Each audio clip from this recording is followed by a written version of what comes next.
माझे आजोबा मला म्हणाले की अरे लीडर 5 वर्षांनी येत जात असतात, सेक्रेटरी तिथेच राहतात आणि सेक्रेटरी अधिकारी लोक असतात ते तिथेच असतात.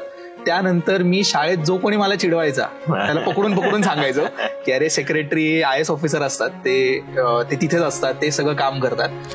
माझ्या लाईफमध्ये इनडायरेक्टली पहिला अधिकारी जो मी बघितला ते सरच आहेत. It's college is actually run by students, की स्टुडंट जे म्हणतील तसंच फेस्ट होतं, जेव्हा ठरवतील तेव्हाच स्पोर्ट्स इव्हेंट्स होतात. सो मला असं वाटतं की ज्या क्वालिटीज रिक्वायर्ड आहेत, लिडरशिप असेल, इनिशिएटिव्ह असेल, ग्रुपमध्ये वर्क करण्याची एबिलिटी, किंवा कॉलेज अशी जागा आहे जिथे तुम्ही पहिल्यांदा सोशल कुकूनच्या बाहेर पडता. हा बरेचसे लोक म्हणतात की कॉमन ऑप्शनल आहे, खूप लोक घेतात, मग ह्याच्यामध्ये आता काही नाविन्य नाही राहिलं. मी त्याच्यामधली स्ट्रेंथ बघितली की खूप लोक जर घेत असतील तर खूप लोकांनी चुका केलेल्या असतील आणि त्यातनं शिकण्यासारखं आपल्याला खूप काही असेल. जर कमी लोक ऑप्शनल घेत आहेत तर खूप कमी लोकांना त्याची स्ट्रॅटेजी माहिती आहे की हाऊ टू गेट इट. जे आपण स्ट्रॅटेजी हे केली त्याला रिलिजियसली म्हणजे नो क्वेश्चन्स आस्क्ड. जर तुम्ही एखादी स्ट्रॅटेजी फॉलो करताय and if it is working for you, stick with it. If it is not working for you, still stick with it.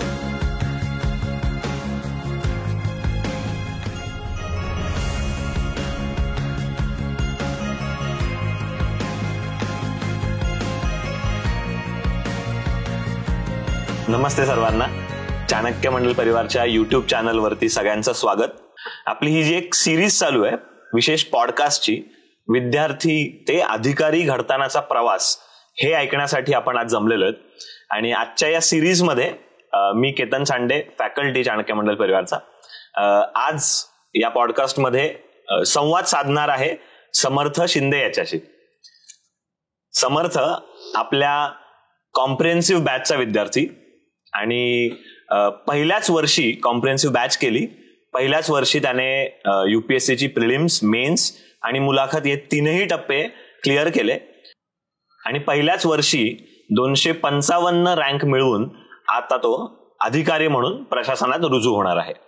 तर आजच्या आपल्या पॉडकास्टमधून त्याचा एकंदरीत जीवनाचा प्रवास, बालपणापासून ते रिझल्ट लागेपर्यंतचा प्रवास आणि या सगळ्या टप्प्यांमध्ये त्याने कशी तयारी केली, तो कसा घडला, त्याच्या या सगळ्या प्रवासामध्ये कोणाकोणाचं योगदान होतं आणि अशा सगळ्या विविध मुद्द्यांवरती आपण बोलणार आहोत.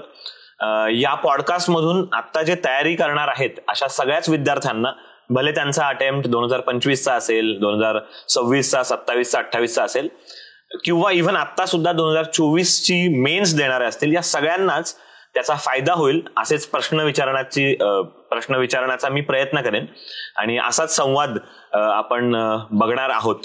तर सगळ्यांना वेलकम. समर्थ, तुला सुद्धा वेलकम. थँक्यू दादा. सगळ्यात पहिल्यांदा मला तुला विचारायचं आहे की आपलं या सगळ्या प्रवासामध्ये आपण बऱ्याच वेळेला दुर्लक्षित करतो, पण आपली जी जडणघडण असते, ही जडणघडण सुरुवात आपली शाळेपासून होते, आपल्या बालपणापासून होते. तर मला सुरुवातीलाच ऐकायला आवडेल की तुझं बालपण कसं गेलं. तू येतो चिपळूण सारख्या एक टुमदार, छान, सुंदर शहरातनं, कोकणातनं, आणि असं म्हटलं होतं की या कोकणाच्या मातीमध्ये काहीतरी विशेष आहे की इथनं खूप मोठे मोठे नेते घडलेत, खूप मोठे मोठे महापुरुष घडलेले आहेत. तर असं काय कोकणामधून तुला मिळालं की ज्याच्यामुळे तुला वाटतं तू घडलास? नक्कीच दादा, की चिपळूण जे शहर आहे ते 2 भागांमध्ये तसं बघितलं तर डिवाइड होतं. एक आहे चिपळूणचा जो रुरल एरिया आहे तो, आणि जो चिपळूण शहर आहे ते. माझ्या नशिबाने मला दोन्हीकडे थोडा वेळ राहता आलं, त्याच्यामुळे गावाकडचं पण आयुष्य जगता आलं आणि शहरामधलं पण आयुष्य जगता आलं. तर मला असं वाटतं दादा की चिपळूण जरी किंवा कोकणात जरी आपण बघू की बाकीच्या सुविधा कमी असतील किंवा इंडस्ट्रियलायझेशन तेवढं झालेलं नसेल, पण शिक्षण क्षेत्रामध्ये कोकण बघायला गेलं तर त्या सगळ्या सोयीसुविधा पुरवतं जे शहरामध्ये सुद्धा अवेलेबल आहेत. शाळा असतील, कॉलेजेस असतील, तर त्याचा खूप जास्ती मोठा फायदा झाला. आणि त्या पलीकडे जाऊन कोकणामध्ये एक कल्चर आहे की कोकणातली लोक बऱ्याचशा वेळेला बाहेर जाऊन त्यांनी त्यांची कर्मभूमी कोकणाच्या बाहेर जाऊन एस्टॅब्लिश केली आहे. तर मला असं वाटतं दादा त्या कल्चरचा सुद्धा एक फायदा होतो त्याचा. ओके. मी आता तुझ्या शाळेकडे येतो की शाळेमध्ये असं काय होतं, असं काय शाळेमधनं मिळालं की ज्याच्यामुळे तुला असं वाटतं की पुढे जाऊन तुझ्यामधली ही जी क्युरिओसिटी बिल्ड झाली. मी जरा सगळ्यांसाठीच म्हणतो की मी समर्थला खूप आधीपासून खूप नीट ओळखतो आणि मला असं वाटतं त्याच्या सिलेक्ट होण्यामागचा एक जर आपण एक व्हॅल्यू, एक प्रिन्सिपल जर बघितलं तर क्युरिओसिटी ही एक प्रिन्सिपल आहे की त्याला प्रचंड क्युरिओसिटी असते, हे काय होतं, हे काय आहे असं समजून घ्यायचं असतं.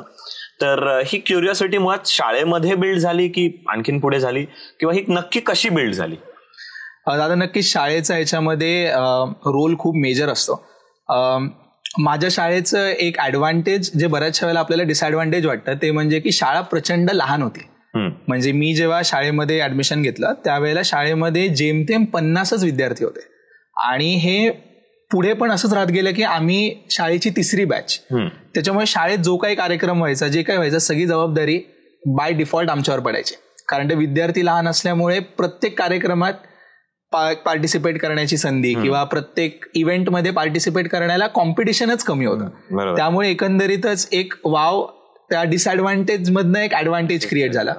आणि जर क्युरिओसिटी बद्दल बोलायचं तर मी एका बिझनेस फॅमिलीमधनं येतो, त्याच्यामुळे रोज नवीन नवीन एक्सपिरियन्सेस बघायला मिळतात. की लहानपणी वडील बँकेत जातात तर बँकेत काय होतं, बँकेत कोण काम करतं, डीडी म्हणजे काय, स्लिप म्हणजे काय, आणि मग या सगळ्या इंटरॅक्शन्स मधनं एक वेगळी क्युरिओसिटी की बाबा आपल्याला इथे या लोकांना, या ग्रुपमध्ये जर आपल्याला इन ग्रुप राहायचं असेल तर आपल्याला या गोष्टी कळायला पाहिजेत, आणि त्यामधनं ती क्युरिओसिटी मला असं वाटतं आता डेव्हलप झाली. ओके. तू आई वडिलांबद्दल आता बोलतोच आहेस तर मी त्याच्याबद्दल काही विचारतो. या सगळ्या प्रवासामध्ये आई वडिलांचा नक्की काय रोल असतो, किंवा आई वडिलांनी कशा प्रकारे कॉन्ट्रीब्युट केलेलं असतं? मी हे याच्यासाठी विचारतोय की बऱ्याचशा विद्यार्थ्यांकडनं असं होतं की आई वडिलांना आपल्या प्रवासामध्ये जास्त सामील करून घेत नाहीत, किंवा त्यांचं पार्टिसिपेशन वरती जास्त लक्ष देत नाहीत. तर असं करायला हवं का मुळात? आणि नक्की ह्या सगळ्या प्रवासामध्ये आई वडिलांचं नक्की काय रोल असला पाहिजे? की आपल्याकडे बघणारे अर्थातच बरेचसे पालक सुद्धा असणार आहे, तर त्यांचा नक्की काय रोल असला पाहिजे, ज्यांना असं हवंय की लहानपणापासूनच त्यांच्या मुलाला समजा सिव्हिल सर्व्हिसेसकडे जायचं असेल तर? दादा बऱ्याचशा वेळेला आई वडिलांचा काही रोल नाहीये. हे जे एक नोशन आहे किंवा ही जी आयडिया आहे ती त्याचं बेसिस हे आहे की सिव्हिल सर्व्हिसेसचं प्रिपरेशन कुठेतरी ते शेवटच्या 2 वर्षांमध्ये आपण त्याला लिमिट करतो की मी कधी पहिलं पुस्तक उघडलं आणि माझा रिझल्ट. जर एवढ्याच पिरियडला जर आपण प्रिपरेशनचं काळ मानत असू तर मला असं वाटतं ते चुकीचं आहे, कारण तर या सगळ्याच्या आधीपासनं आपलं प्रिपरेशन चालू असतं. माझ्या केसमध्ये माझ्या आईवडिलांनी घरामध्ये एक क्युरिओसिटीचं ॲटमॉस्फिअर अगदी लहानपणापासून डेव्हलप केलं. कुठल्याही गोष्टीला कधी नाही म्हणायचे, की एक आपण म्हणतो एक एक्सपोजर. त्यांना जेवढं जमलं, माझे आई वडील दोघंही शहरी भागामध्ये म्हणजे पुण्यामध्येच लहानाचे मोठे झाले, त्यांचं शिक्षण पुण्यामध्ये झालं. सो जेव्हा त्यांना त्यांची मुलं गावाकडे मोठी करायची होती तर ऑब्व्हियसली दादा की बाहेर असं एक्सपोजर घेण्यासारखं काही नव्हतं, की एक शाळा सोडल्यास इतर काही सोयी सुविधा तेवढ्या अवेलेबल नव्हत्या. पण त्यामध्ये सुद्धा जेवढं एक्सपोजर लहानपणापासून देता येईल, की अभ्यास सोडून इतर पण तुला गोष्टी कळायला पाहिजेत, इतरही गोष्टी तुला यायला पाहिजेत, की बाबा आपल्याकडे आपला जर बिझनेस आहे तर तो कसा चालतो, हे जे एक्सपोजर होतं दादा लहानपणापासून ते मला घरातून मिळालं. आई शिक्षिका असल्यामुळे एक अभ्यासाचं वातावरण त्यावर होतं, की वडील तितकेच फ्री आहेत की ठीक आहे अभ्यास नाही केला तरी चालेल, पण मग त्यालाच बॅलन्स करायला आई आहे की नाही हे अकॅडमिक्स मध्ये सुद्धा आपल्याला एक्सलंट असायला पाहिजे. नुसतं बाहेरची हुशारी आहे पण अकॅडमिक्स नाहीये. ऑन कॅमेरा आईला खूप जास्त स्ट्रिक्ट होती हे तू सांगतोय, लक्षात आहे? नाही होप आलाय तुझ्या. पण असं स्ट्रिक्ट अर्थातच म्हणजे पेरेंट्स पालकांमध्ये कोणाला तरी एकाला स्ट्रिक्ट व्हावं लागतं आणि कोणाला तरी एकाला जास्त फ्री असावं लागतं.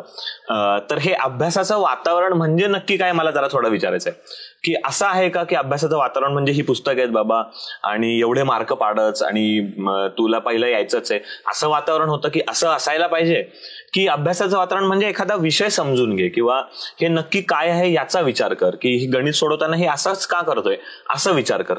अभ्यास म्हणजे वातावरण म्हणजे नक्की काय होतं असं मला जरा विचारायला आवडेल. दादा अभ्यासाचं वातावरण म्हणजे हे बाबा 4 पुस्तकं वाच, आणि हे ते नशिबाने कधीच नव्हतं. थोडंसं एक अपेक्षा असतात की एक आपल्याला परफॉर्म करायला पाहिजे अकॅडमिक्समध्ये, कारण तर तोच एक मापदंड आपल्याकडे आहे. पण त्याच्या पलीकडे जाऊन जी क्युरिओसिटी होती किंवा अभ्यास म्हणजे एखादा विषय जर घेतलाय तर तो आलाच पाहिजे. अगदी मला आठवतं की मी लहानपणी 5वी 6वीत असल्यापासूनच मला घरात की जात हे बँकेचं स्लिप तू भरायचं, चुकलं तरी चालेल, परत म्हणजे प्रत्येक गोष्टीमध्ये आपल्याला इन डेप्थ नॉलेज यायला पाहिजे असं एक वातावरण होतं. आणि दुसरं म्हणजे दादा मला असं वाटतं की लहान मुलं त्या गोष्टी करतात ज्यासाठी त्यांना रिवॉर्ड केलं जातं. आता मला कधीच मटेरियलिस्टिकली त्यांनी रिवॉर्ड नाही केलं की तू हे एवढं मिळवलं असतं तुला हे घेऊन देईन, पण त्यांच्या नजरेमध्ये एक रिस्पेक्ट वाढत जातो.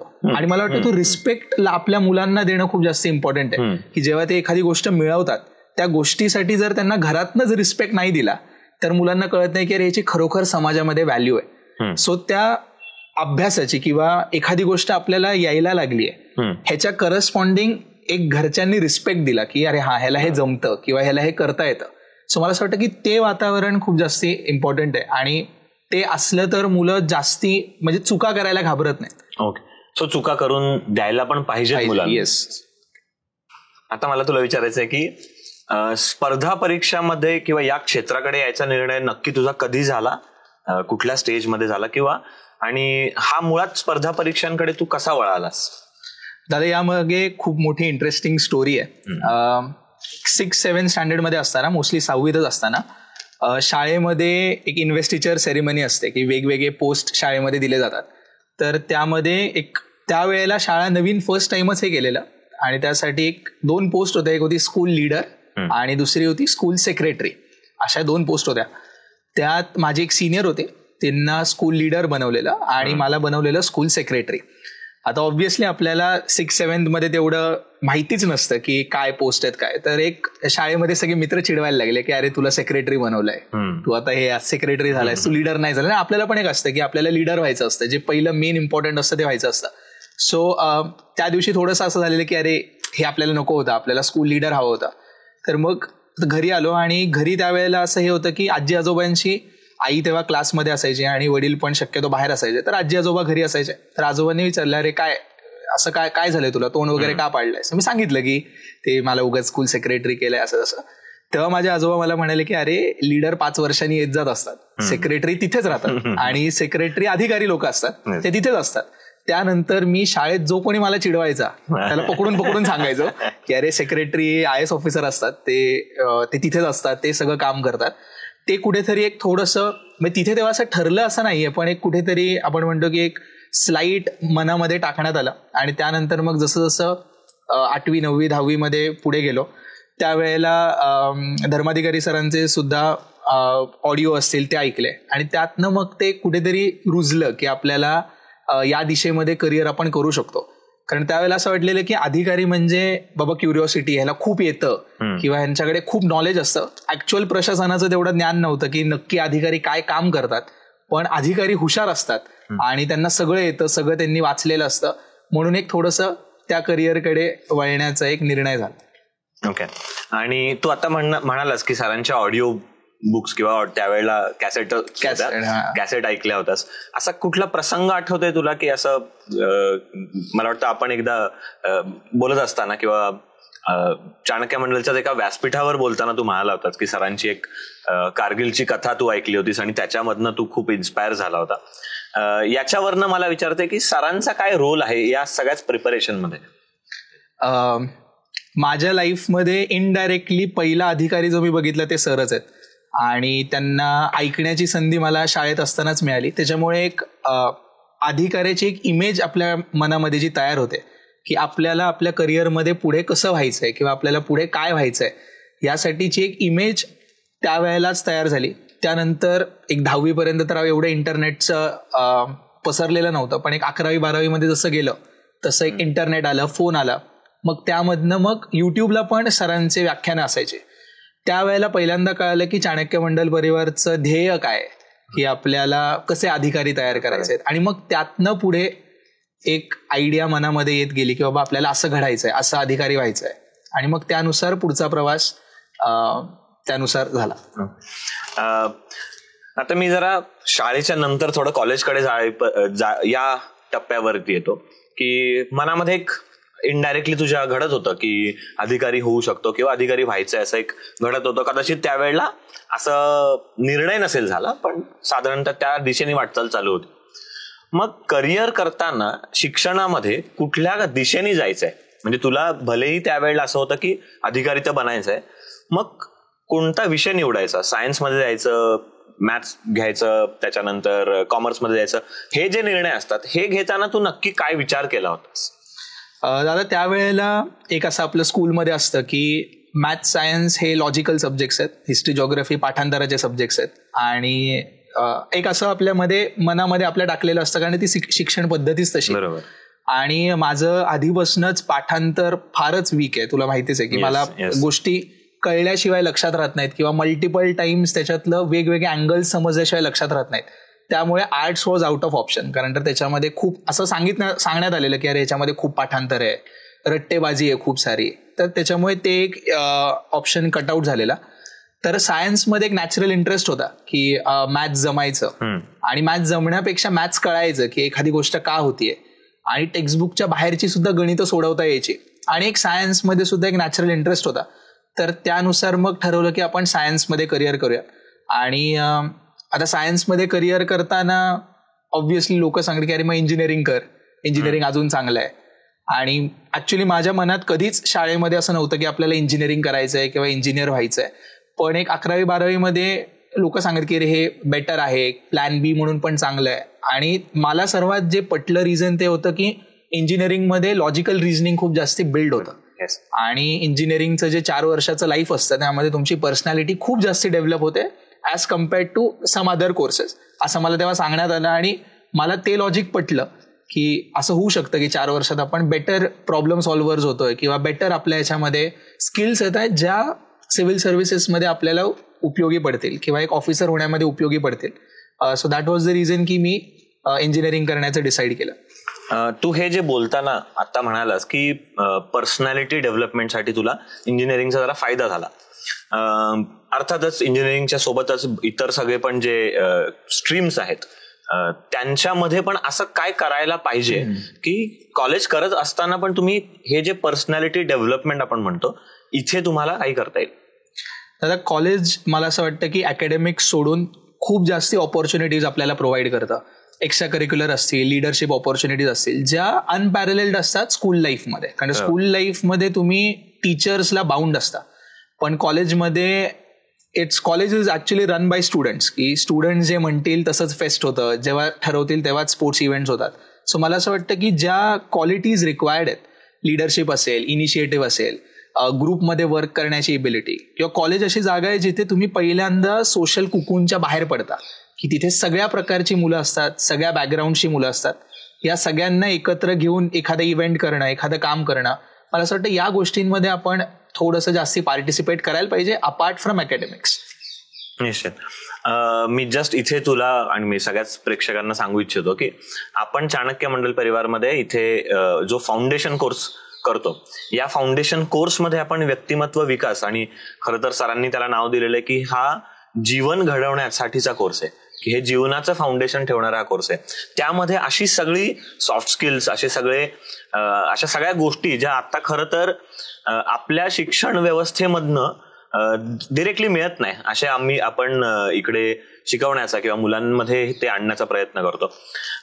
मला आणखीन एक जरा पिन पॉइंटेड क्वेश्चन विचारायचं आहे की तू असे जर समजा 1, 3, 4, 5 असे जर मुद्दे सांगू शकलास की कॉलेजला असताना तू ह्या मुद्द्यांकडे लक्ष दिलं होतंस ज्याच्यामुळे तुझ्या प्रिपरेशनमध्ये, तुझ्या तयारीमध्ये फायदा झाला. सर्वात पहिलं इम्पॉर्टंट आहे न्यूजपेपर वाचणं.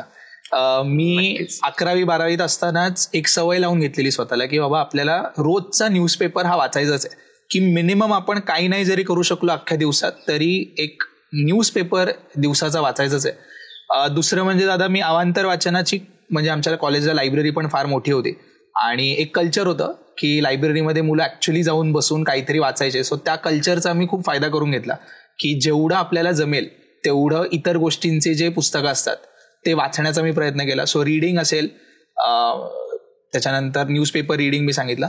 त्यानंतर माझ्या कॉलेज लाईफमध्ये 2019-20 मध्ये कोविड आलं. सो कॉलेज पूर्णतः बंद होतं आणि मग त्या 1.5-2 वर्षांचा जो कालावधी आहे त्यामध्ये मी ऍक्च्युअल प्रिपरेशन चालू करण्याचा प्रयत्न केला. त्यावेळेला बुक्स मिळत नव्हते, काही नव्हतं, पण तरी जेवढं जमलं तेवढे जे बेसिक सब्जेक्ट्स असतील, NCERTs असतील, ऑनलाईन जेवढं मिळेल तेवढं या 2 वर्षामध्ये मी करण्याचा प्रयत्न केला. की कोविडमुळे ते जास्ती जमलं, पण जरी कोविड नसतं तरी 3rd इयर किंवा 4th इयरमध्ये तो मी अभ्यास चालू केला. त्याच्यामुळे म्हणजे जेव्हा ऍक्च्युअल प्रिपरेशन चालू केलं 2022 मध्ये तेव्हा एक थोडंसं असं वाटलं की आपण बाकीच्यांपेक्षा थोडं पुढे आहोत, की आपल्याला सिलेबस माहिती आहे किंवा आपल्याला थोडेसे बुक्स माहिती आहेत, थोडंसं ओळखीचं आहे सगळं. सो एक अर्ली स्टार्ट मला असं वाटतं आता कॉलेजमध्ये इम्पॉर्टंट आहे. तू आत्ता जे बोलला त्यालाच धरून मग मला विचारायचं की तू या कोविडच्या टाइम मध्ये या वेळेत तू चालू केलंस प्रिपरेशन, तर हे तयारी चालू करताना तुझ्या अशा काय स्टेप्स होत्या, असे काही स्टेप 1, स्टेप 2, स्टेप 3 अशा नक्की कसं तू चालू केलंस? सगळ्यात आधी जेव्हा आपण प्रिपरेशन चालू करतो तेव्हा सर्वात मोठं चॅलेंज हा आहे की एवढ्या मोठ्या परीक्षेचं सगळी इन्फॉर्मेशन आपल्याला एकाच ठिकाणी कुठे मिळेल, किंवा आपण परीक्षात जाणून घेण्याच्या मागे असतो की नक्की परीक्षा काय आहे. कारण तर या परीक्षेचा हाईप एवढा जास्त आहे की एखादा नवीन माणूस जेव्हा या परीक्षेचा अभ्यास करायला जातो तेव्हा खूप जास्त एक भीती असते की आपल्याला जमणार आहे का. सिलेबस जर बघितला तर त्यावेळेला जेव्हा मी पहिल्यांदा सिलेबस बघितला त्यावेळेला असं वाटलं की अरे हे सगळंच आहे ह्याच्यामध्ये आणि हे कसं होणार, आणि किंवा किती पुस्तकं वाचायला लागतील. जसं की तेव्हा असं मला वाटलेलं की प्रत्येक सिलेबसच्या एका लाईनला मे बी एक पुस्तक असेल अख्खं, कारण तेवढा वाईड आणि ब्रॉड तो सिलेबस आहे. नक्कीच. सो त्यावेळेला इंटरनेटचा पण खूप जास्ती वापर झाला की एखाद्या सब्जेक्ट किंवा आपण म्हणतो की टॉपर जे असतात ते वेगवेगळे व्हिडिओज टाकत असतात आणि त्यामधनं असं वाटायला लागलं की ओके ही आपल्यासारखीच माणसं आहेत आणि डुएबल आहे कुठेतरी. त्याच वेळेला मी सरांचं नवा विजयपथ सुद्धा पुस्तक वाचलेलं आणि त्या पुस्तकामध्ये सुद्धा अगदी प्रिलिम्स पासनं इंटरव्ह्यू पर्यंतची जर्नी, अगदीच त्याच्यामध्ये बेसिक स्ट्रॅटेजीज की वाचायचं कसं, रिव्हिजन कसं करायचं आणि सरांचा स्वतःचा अनुभव इंटरव्ह्यूचा आहे त्यामधनं सुद्धा एक आपल्याला पूर्ण जर्नीची एक आयडिया येऊन जाते. आणि आपल्याकडे आपण सांगतो की व्हिज्युअलायझेशन, की आपल्याला जर्नी व्हिज्युअलाइज होते की ओके हे झालं की हे असं असणार आहे, हे झालं की हे असं असणार आहे. आणि मला असं वाटतं की ते पूर्ण इमेज घेऊन आपण प्रिपरेशन चालू करतो की बाबा हे मला पूर्ण करायचं आहे, की मला फक्त प्रिलिम्सचं आता करायचं आहे, मेन्सचं नाही. पण एक मला असं वाटतं की त्या व्हिज्युअलायझेशन मध्ये सुद्धा त्याचा एक खूप जास्ती आपल्याला फायदा होतो आणि त्याचा प्रिपरेशनवर पण खूप जास्ती फायदा होतो. ओके, मी आता तुला एकदम फास्ट फॉरवर्ड करून पुढे घेऊन येतो आणि मग परत आपण मागे येऊयात. ज्या दिवशी रिझल्ट लागला तो क्षण, तो दिवस तुला जनरली आठवत असेल, कारण ज्या पण निवडल्या गेलेल्या अधिकाऱ्यांशी मी बोललोय त्यांना तो क्षण आणि तो दिवस असा आयुष्यभर लक्षात राहणार असतो. तर त्या दिवशी तुझं म्हणजे त्या दिवशीचा तुझा एक्सपिरियन्स काय, त्या दिवशी तुला काय वाटत होतं आणि रिझल्ट लागायच्या अगोदर काही तास काय वाटत होतं आणि रिझल्ट लागला त्यावेळेचं युअर फिलिंग, तुला काय वाटलं? या वर्षीचं एक आपण म्हणू एक आठवड्यापासनं माहोल बनलेला की रिझल्ट येणार आहे. तू मला 2दा मेसेज केलास की आज आएगा असं करत करत रिझल्ट पुढे ढकलण्यात आला. आणि सुरुवातीला खूप जास्त अँझायटी होती. मला असं वाटतं की सर्वात अनप्रोडक्टिव्ह जर कुठला टाइम असेल तर तो हा असतो की जेव्हा पहिला मेसेज येतो की आज येऊ शकतो आणि ऍक्च्युअल रिझल्ट यावेळेला जवळपास 5-6 दिवस ते होत होतं की आज आएगा कल आएगा. सो एक थोडंसं ते एक अँझायटी असते आपल्याला की रिझल्ट हे. थोडीशी भीती सुद्धा होती कारण तर आपल्याला माहिती होतं की मेन्स तेवढं चांगलं परफॉर्मन्स नाहीये, पण एक पॉझिटिव्ह हे वाटत होतं की इंटरव्ह्यू चांगला गेलेला आणि स्मूथ गेलेला. सो एक एक्सपेक्टेशन्स होते की का होऊ शकतं पण नाही होऊ शकत काय नक्की. आणि फायनली तो दिवस आला. त्या दिवशी सकाळपासून चालू होतं की एक दुपारी आलं रिझल्ट, 1:30-1:45 दरम्यान रिझल्ट आला आणि सकाळपासून ते सगळं मूड होता. कारण 12 वाजता मी आपल्या चाणक्यच्या सदाशिव पेठे वास्तूमध्ये जेवत होतो आणि जेवता जेवता पीडीएफ आली आणि मी वरून नाव बघायला चालू केलं. तर पहिल्या 50 पर्यंत मी बघितलं, नाव नव्हतं. मग असं वाटलं की अरे मे बी नाही झालंय. तर मग नंतर रोल नंबर सर्च केला तर सर्च झाला रोल नंबर. मग असं जीवात आलं की ऍटलीस्ट बाबा पीडीएफ मध्ये नाव आहे. मग थोडंसं बघितलं तर रँक 255 होता. एक तेव्हा वाटलं की थोडंसं वाईट वाटलं पहिल्यांदा सुरुवातीला की अरे आपलं टार्गेट होतं की थोडंसं डबल डिजिट रँकमध्ये यायला पाहिजे. पण नंतर हे पण वाटलं की ओके, आणि सगळे मित्र पण तिथेच होते आणि त्यांनी 1-2 तास आधीच पेढे घेऊन ठेवलेले. आता त्याचं पण प्रेशर होतं की अरे पेढे घेतलेत आता काय. सो मित्रांचा खूप जास्ती त्या दिवशी एक सपोर्ट होता आणि मग त्यानंतर सगळ्यांचे कॉल यायला लागले आणि मग तो एक ब्लर असतो. त्याच्या पुढचे 4-5 तास आपल्याला कळतच नाहीत की नक्की काय होत आहे. पण नंतर मग ते फिलिंग सिंक इन झालं आणि मग हा पण विचार होता की आता नेक्स्ट अटेम्प्ट द्यायचा नाही द्यायचा काय करायचं. मग मला असं वाटतं की एक आनंदाचा क्षण होता, पण लाईफमध्ये कन्फ्युजन थोडं वाढलं त्या दिवशी की आता नक्की करायचं काय पुढे. कारण आपण चार्ट नसतं केलेलं हे की प्लॅन नसतो केलेला, की आपण प्लॅन केलेला असतो झालं तर हे करेन, नाही झालं तर हे करेन. पण हे जे असं आपण मध्येच हे होतं की आपल्याला हवंय तेवढं नाही झालंय पण झालंय, तर या स्टेजला फेस करण्याचं जे कन्फ्युजन आहे ते बराचसा वेळ तेच होतं त्या दिवसामध्ये. मला मी जस्ट ऍड करतो की त्या दिवशी मला आठवते आपण ज्या वेळेला फोनवरती बोललो होतो आणि त्यावेळेला पण मी तुला सांगितलं होतं आणि मी आज परत एकदा रिपीट करतो, पहिल्या प्रयत्नामध्ये 255 रँक, हे काय मुळातच हे काय छोटं कमी यश नाहीच आहे. त्यावेळेला पण मी तुला हेच बोललो होतं. आणि आता तुला जी काय सर्व्हिस मिळणार आहे, तू तुझ्या अगेन 22व्या वर्षी मिळतील, तू त्या सर्व्हिसमध्ये एकदम टॉपला पोहोचणार आहेस. अर्थातच पुढचे जे काही निर्णय असतील ते तसेच असतील, पण हे खरंच मोठी अचिव्हमेंट आहे. आणि मला असं वाटतं बऱ्याच वेळेला आपल्याला स्वतःला याची जाणीव होत नाही, तर तीच पण जाणीव तुला असू दे. मी आता येतो जरा मागे परत इंटरव्ह्यूकडे, की तू मुलाखतीची तयारी कशी केली होती? कारण पहिल्याच प्रयत्नामध्ये तुला 212 मार्क मिळाले आणि हे 212 मार्क म्हणजे भारतातला तू दुसरा आहे, भारतात सगळ्या परीक्षेमध्ये तू दुसरा आलेला आहेस. तर हे 212चं गणित काय आहे, की कसं मिळालं, हे मार्क कसे मिळाले आणि नुसते मिळाले नाही तर त्याच्यासाठी काय काय तयारी केली, आणि तुला काय वाटतं की कोणत्या असे फॅक्टर्स आहेत की ज्या फॅक्टर्समुळे तुला चांगले मार्क मिळाले? दादा, इंटरव्ह्यूचं जे प्रिपरेशन आहे ते मला असं वाटतं की मेन्स आणि इंटरव्ह्यूच्या मध्ये तर होऊच शकत नाही. की आणि जे लोक आपल्याला सांगतात की हे एवढंसं वाच, हे कर आणि 5-6 इंटरव्ह्यूचे मॉक्स दे, तयारी होईल, तर मला असं वाटतं की ते नाही होऊ शकत. कारण तर इंटरव्ह्यू पेक्षा हे पर्सनॅलिटी टेस्ट आहे. जर हा एक इंटरव्ह्यू असता ज्याच्यामध्ये तुमचे, फॉर एक्झाम्पल आपण जॉबसाठी जर इंटरव्ह्यू बघितले प्रायव्हेटमध्ये, ते स्पेसिफिक स्किल्ससाठी आपल्याला टेस्ट करत असतात आणि ते स्किल्स आपल्याकडे असतील तर वी आर इन. बरोबर. पण मला असं वाटतं की this is more than an ordinary interview आणि ही पर्सनॅलिटी टेस्ट आहे. सो ह्याचा जो अभ्यास आहे किंवा ह्याची जी तयारी आहे ती मला असं वाटतं की फर्स्ट डे पासून आपण चालू करायला पाहिजे, किंवा ज्या दिवशी आपण हे ठरवतो की आपल्याला या फील्डमध्ये जायचं आहे आणि ज्या दिवशी आपल्याला कळतं की पर्सनॅलिटी टेस्ट होणार आहे, तर मला असं वाटतं की जे गुण गरजेची आहेत ती आपण आपल्या आतमध्ये ऑलरेडी ती आणायला पाहिजेत. यासाठी मला फायदा असं झाला की इंटरमिजिएट स्टेजमध्ये एक 4th इयरला असताना मी एअरफोर्सची SSB दिलेली आणि त्यामध्ये सुद्धा एक पूर्ण सायकोलॉजिकल टेस्टिंग असेल किंवा एक इंटरव्ह्यू असेल, त्याचा एक थोडा एक्सपिरियन्स आलेला. आणि त्यामध्ये फायनली जेव्हा रेकमेंडेशन होतं त्यानंतर तिथल्या ऑफिसरशी सोबत इंटरॅक्ट करण्याचा जे एक अनुभव आला आणि त्यात त्यांनी सांगितलं की what are we looking for. So मला असं वाटतं की दादा ते खूप मोठं एक आय ओपनर होतं की what are they actually looking for. की तुम्हाला 5-6 प्रश्नांची उत्तरं नाही आली, फाईन, काहीच फरक नाही पडत. ते बघत असतात की आर यू ट्रेनेबल, की तुमच्याकडे आर यू ट्रेनेबल. त्यांना एवढंच हवं असतं की ह्याला 2 वर्ष जर मी अकॅडमीमध्ये टाकलं, ह्याच्यावर काम केलं तर फायनल प्रोडक्ट एक ऑफिसर म्हणून निघेल. तर मला वाटतं हे त्याचं बेसिक आहे. त्या पलीकडे जाऊन ऍक्च्युअल इंटरव्ह्यू मध्ये परफॉर्मन्स सुद्धा तेवढंच इम्पॉर्टंट आहे. की तुमची पर्सनॅलिटी आहे पण तुम्ही ऍक्च्युअल इंटरव्ह्यू मध्ये परफॉर्मन्स नाही केला तरी मार्क व्हेरी होणार आहेत. आणि आपण बघतो पण काही लोकांना एका अटेम्प्टमध्ये 180 असतात, दुसऱ्या अटेम्प्टमध्ये अगदीच 140. सो हा जो डिफरन्स आहे तो असं मला वाटतं की तो परफॉर्मन्सवर सुद्धा डिपेंड करतो. आणि मग परफॉर्मन्स एनहान्स करण्यासाठी आपल्याकडे करंट अफेअर्सवर पकड पाहिजे, आपण जे डॅफमध्ये लिहितो त्याच्यावर पकड पाहिजे, आणि सर्वात इम्पॉर्टंट आहे की तिथे क्रॉस क्वेश्चनिंग होणार आहे. So we have to be very clear, म्हणजे आपलं स्वतःचे जे इंट्युशन्स आहेत ते एकदम क्लिअर असले पाहिजे. आणि ज्या विषयांवर आपलं क्लिअर नाहीये तिथे आपल्याला ती ह्युमिलिटी पाहिजे की सर माझं एवढं ज्ञान नाहीये की मी याच्यावर एक ओपिनियन बनवू शकेल. मला असं वाटतं की ह्या दोन्ही गोष्टी, एक कॉन्फिडन्स असेल आणि दुसरं असेल ह्युमिलिटी, की कॉन्फिडंट तर मी आहे की जेवढं मी वाचलंय त्याबद्दल माझे हे डेफिनेट व्ह्यूज आहेत, 4 हे कारण आहेत, पण जे मी नाही वाचलंय किंवा ज्या गोष्टीमधलं मला अर्धवट माहिती आहे तर ते ऍक्सेप्ट करण्याची पण ह्युमिलिटी पाहिजे की सर मला अर्धवटच माहिती आहे, सो सॉरी मी याच्यावर ओपिनियन नाही बनवू शकत. आणि कम्युनिकेशन स्किल्स असेल, all of those things they come together.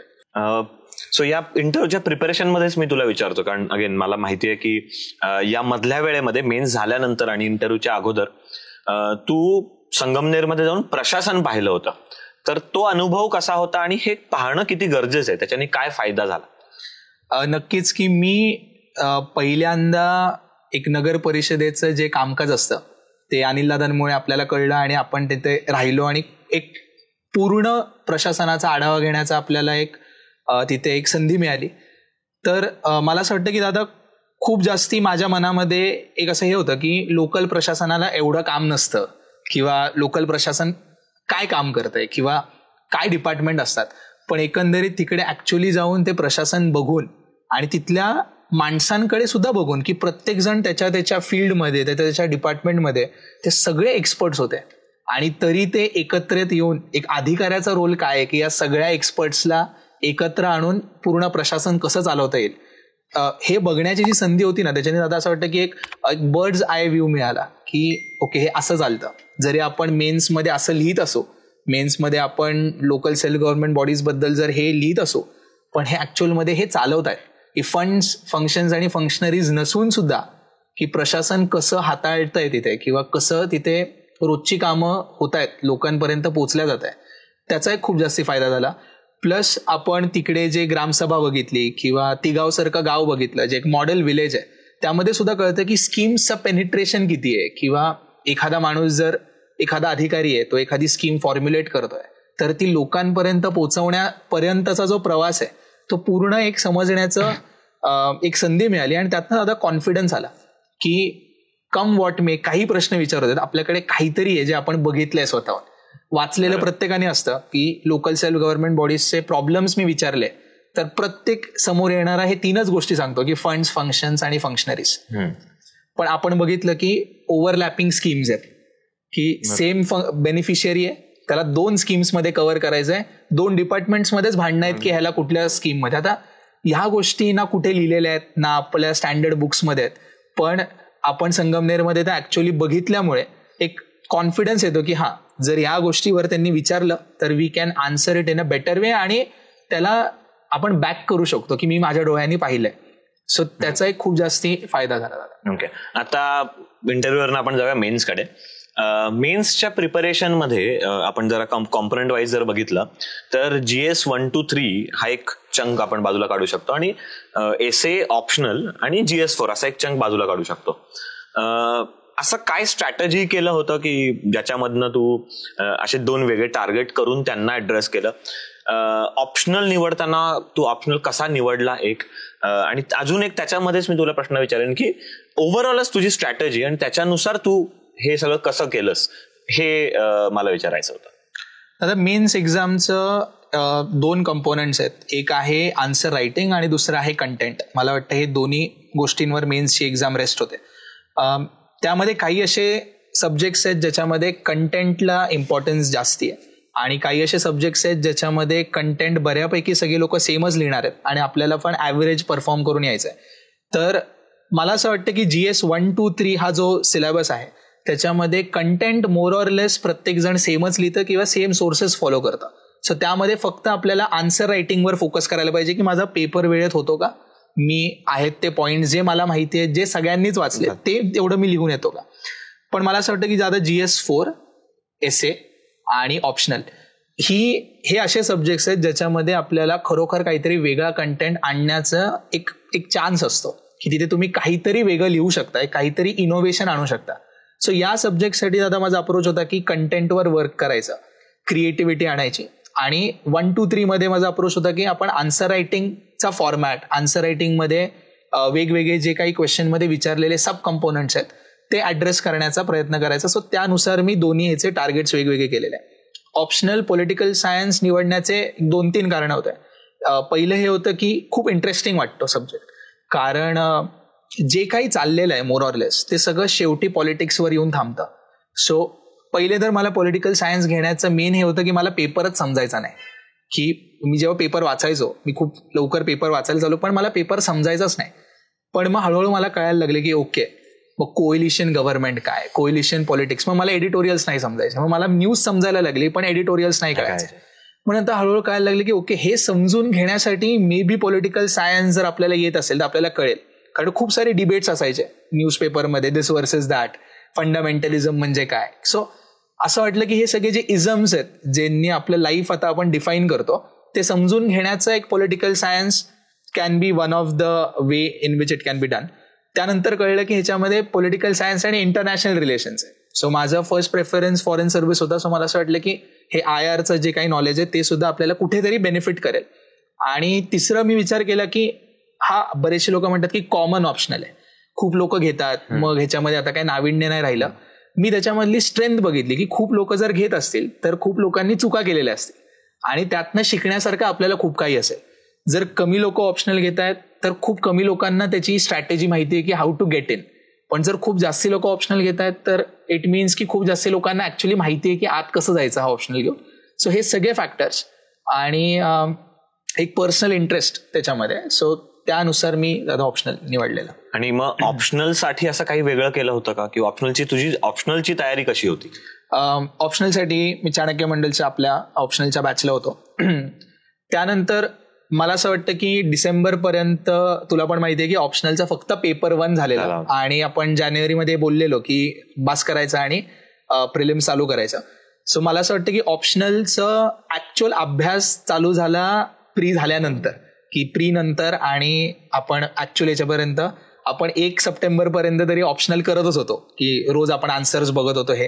आणि मला असं वाटतं की त्या 3 महिन्यामध्ये ना असं एक फिलिंग आलं की ऑप्शनल आपल्याला कळायला लागलंय. आता लेक्चर्समध्ये आपण ऑप्शनल करत होतो पण ते असं बिट्समध्ये आपल्याला कळत होतं की ओके हे पेपर 1चा हा सब्जेक्ट, पण ते खरोखर त्याचे जे लिंकेजेस आहेत ते या प्री नंतरचं जे प्रिपरेशन आपण करायचो आणि आपण जे डिस्कशन करायचो त्यामधनं ते कुठेतरी इव्हॉल्व्ह झालं. आणि कॉन्स्टंटली म्हणायचंच की आपल्याला 300 आणि तेव्हा माझ्या मनाला माहिती होतं की अरे 300 हे आहे, पण मी तुझ्या भीतीने बोलायचं मी करू शकतो 300. पण एक ऑप्शनल जेव्हा ऍक्च्युअली पेपर दिला त्या दिवशी पण आपण बोललो की त्या दिवशी माझा वाढदिवसच होता पेपरच्या दिवशी, आणि आपण बोललो पण ऑप्शनल. मी म्हटलं की दादा पेपर 2 जो आहे तो इझी वाटतोय आणि पेपर 1 थोडा डिफिकल्ट आहे. तू मला म्हटलंस की मार्क पेपर 1 मध्ये जास्ती पडतील आणि 2 मध्ये कमी येतील. झालं तसंच आहे. आणि ओव्हरऑल पण जेवढं एक्सपेक्टेशन होतं त्याच्यापेक्षा कमी आलेत, पण मला असं वाटतं की 250 इज ऍव्हरेज स्कोर आहे. पण मी तो जे बोललाय ते जरा फक्त आणखीन एक स्टॅच्युटरी वॉर्निंग देऊन सांगतो, तर don't try this at home. December पर्यंत ऑप्शनल कम्प्लीट करायचा, कारण अगेन सिन्स मी इन्व्हॉल्व्ह होतो म्हणून मला माहिती आहे की प्रिलिम्स झाल्यानंतर जो तो म्हणाला की 1 सप्टेंबर पर्यंत ऑप्शनलच करत होता, मला माहिती आहे की ते किती अवघड होतं तुझ्यासाठी आणि त्याच्यासाठी तुला किती कष्ट करायला लागलेत आणि झोप तुझी गेली होती ऑप्शनलमुळे आणि सगळंच. म्हणजे तुला बेसिकली प्रिपरेशन मध्ये या मेन्सच्या फेजमध्ये तुला सगळ्यात जास्त वेळ तुला ऑप्शनलला द्यायला लागला होता.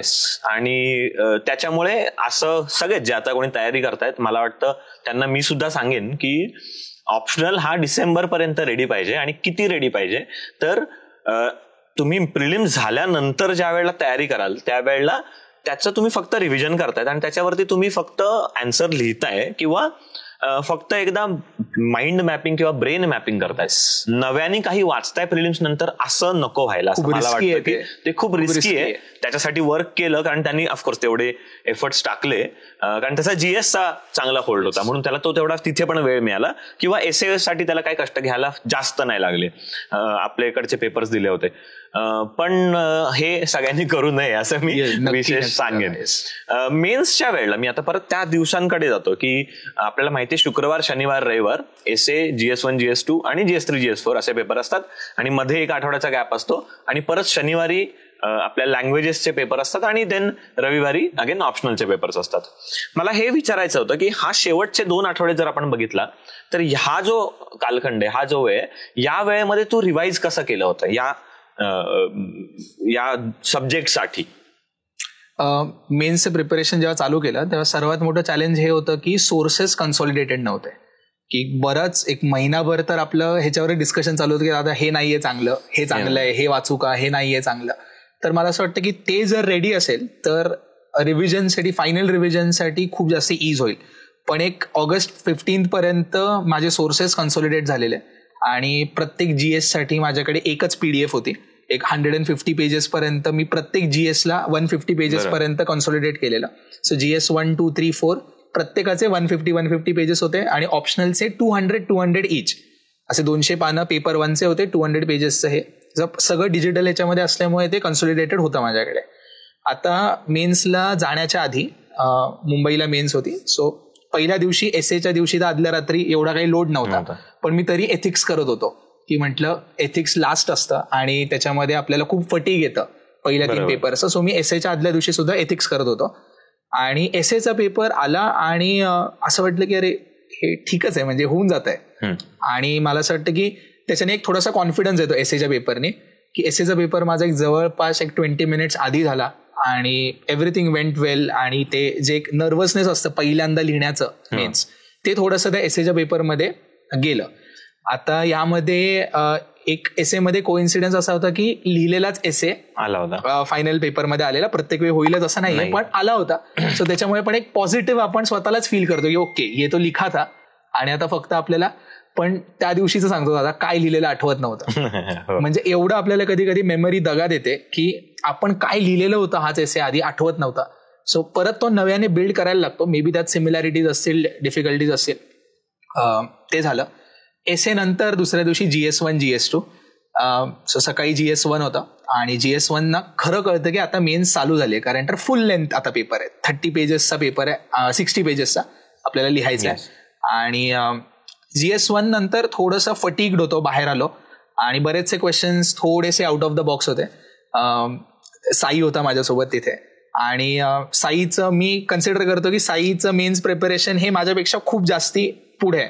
आणि 1-2 असे क्वेश्चन्स होते ज्यामध्ये मला माहिती होतं की मी काहीही त्याच्याशी रिलेटेड असं लिहून आलेलो आहे.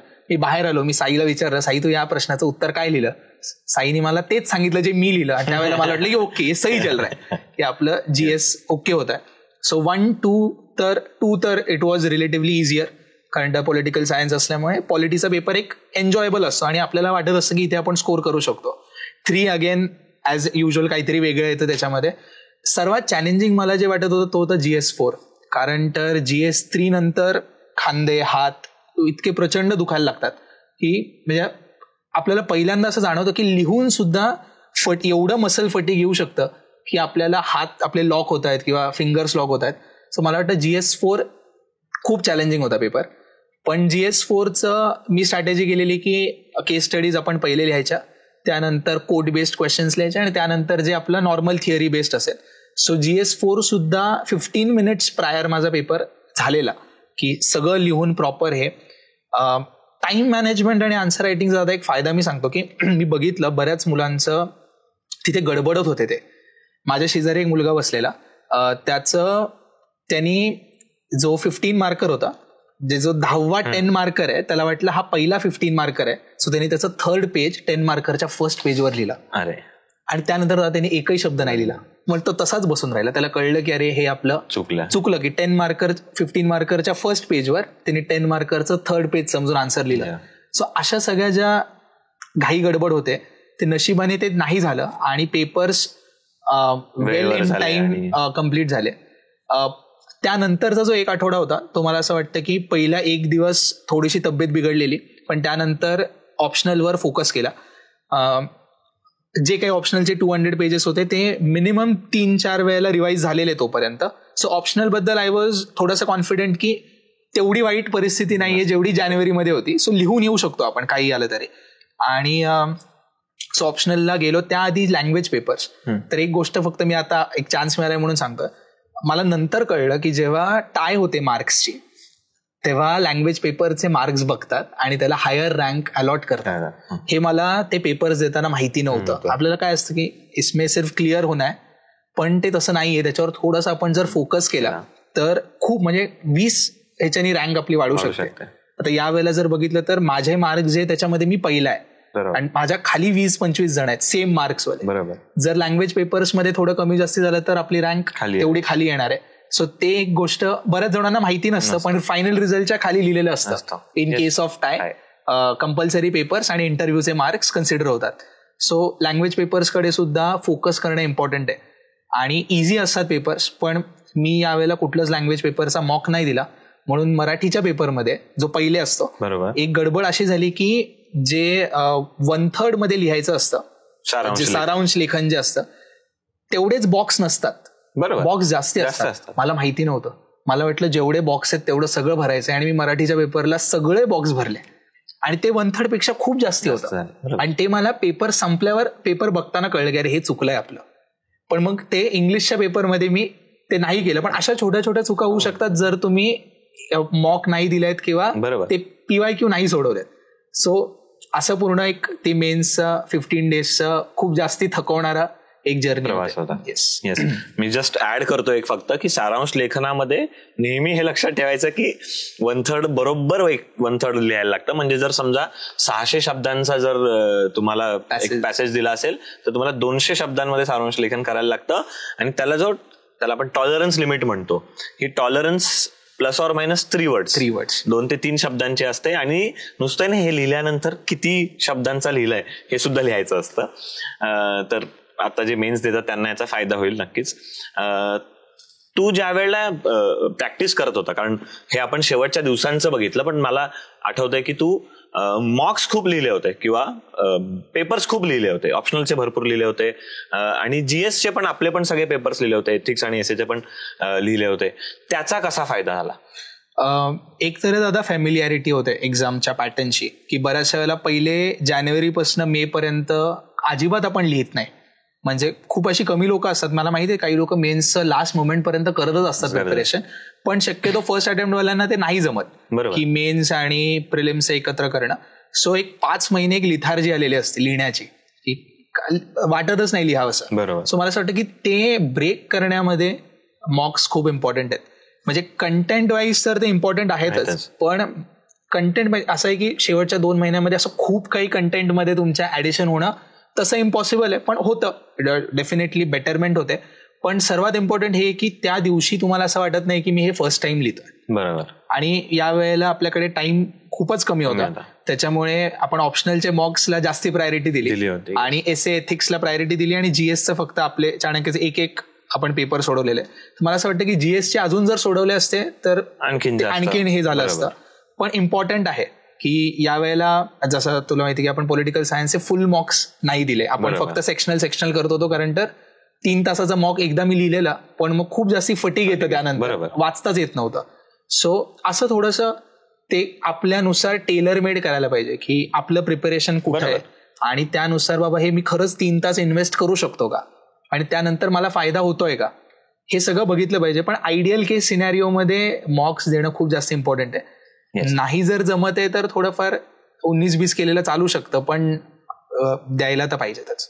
तू जे म्हणालास की तू मॉक्स लिहिले होते एसे, एथिक्स आणि ऑप्शनलचे. अगेन ऑप्शनलच्या वेळेला आपण एकत्र बसलो होतो त्यावेळेला मला आठवतंय की त्यावेळेला असं ठरवलं याच्यासाठी होतं कारण की ऑप्शनलचा तेवढी तयारी झाली नव्हती आणि मग आता आपल्याला हळूहळू एक स्टेप वाईज बदल आणायचे होते आन्सर लिहिण्यामध्ये, कारण आधी तू ऑप्शनलचे उत्तरं जास्त काही लिहिली नव्हतीस म्हणून. तसं एसे आणि एथिक्स साठी काय केलं? दादा एसे एथिक्स साठी मी वेळ कमी होता म्हणून चाणक्य मंडलचेच आपले जे 2-2 मॉक्स होते, एथिक्सचे 2 आणि एसेचे 2, ते मी 2-2 लिहिलेले. ते लिहिण्यामागचं किंवा ते चूज करण्यामागचं एक रिझन हे होतं की ते स्वतः सर चेक करणार होते आणि त्याच्यामध्ये जो ऑडिओ फीडबॅक होता तो जास्ती हेल्प करतो. कारण एसेमध्ये जर आपण बघितलं नॉर्मली तर एसेचा जो फीडबॅक असतो तो असा असतो की इम्प्रूव्ह स्ट्रक्चर, मोर कोट्स आर नेसेसरी, आणि मला असं वाटतं की तो तेवढा युजफुल नाहीये. कारण तर एवढा वेग फीडबॅक जर येत असेल तर तो युजफुल नाहीये. आणि मला असं वाटतं की फार कमी अशी ठिकाणं असतील जिथे आपल्याला एवढा experienced feedback page to page, line to line बेसिसवर येतो.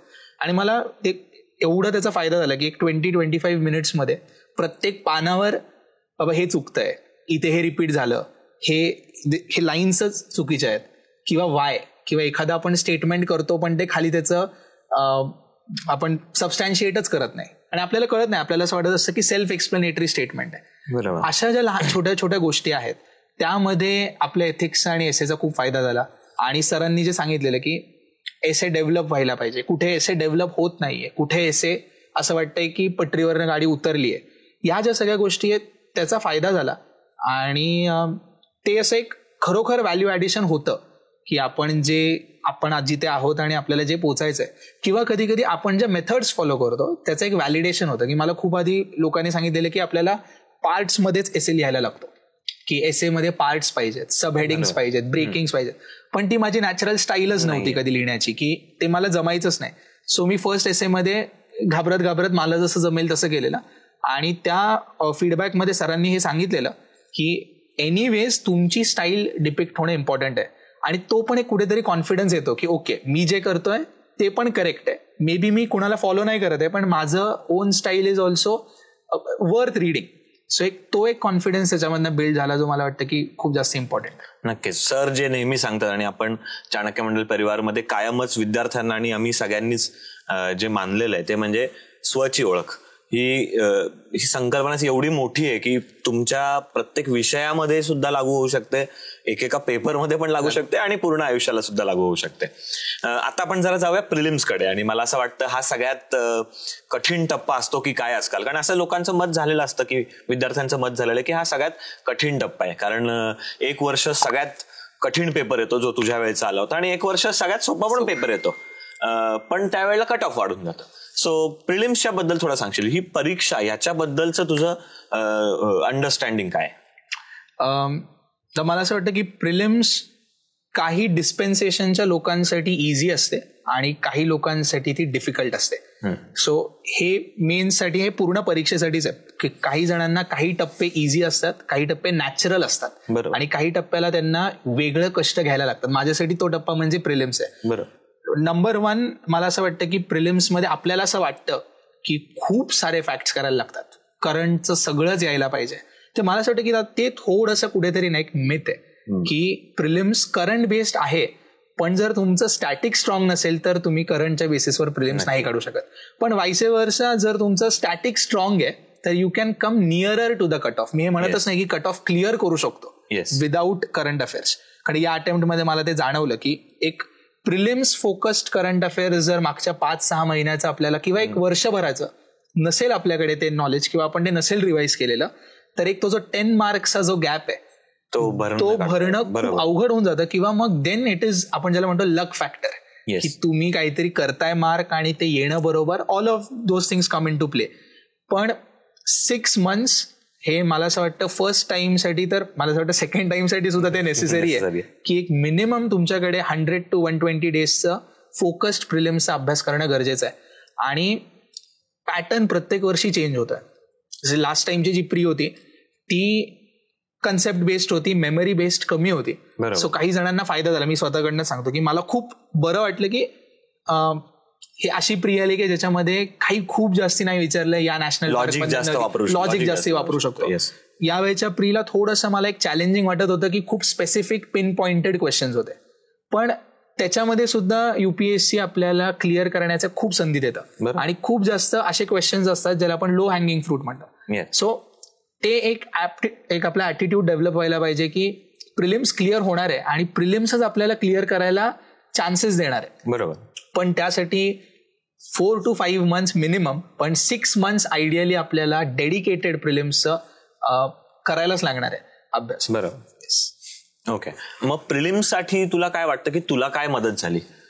प्रिलिम्ससाठी किती प्रॅक्टिस केली होती आणि करंट अफेअर्ससाठी तुला काय असं वेगळं केलं होतं की तुला पहिल्या अटेम्प्टमध्ये प्रिलिम्स क्लिअर करायला मदत झाली? हा प्रश्न मी याच्यासाठी विचारलाय की आता बरेच असे विद्यार्थी असतात की ज्यांना पहिल्या अटेम्प्टमध्ये प्रिलिम्स क्लिअर करायला जास्त कठीण पडतं. मेन्स होऊ शकते क्लिअर, पण because the nature of exam is changing, there is lot of uncertainty in prelims, right? So because मेन्समध्ये खूप जास्त सर्टनिटी असते. तर असं काय तुला वाटतं तू केलेलं की ज्याच्यामुळे प्रिलिम्सला तुला जास्त फायदा झाला? प्रिलिम्ससाठी मला असं वाटतं की सर्वात इम्पॉर्टंट हे की 6 months तुम्ही टार्गेटेड स्टडी, रिपीटेड रिव्हिजन आणि मॉक्स दिले पाहिजेत.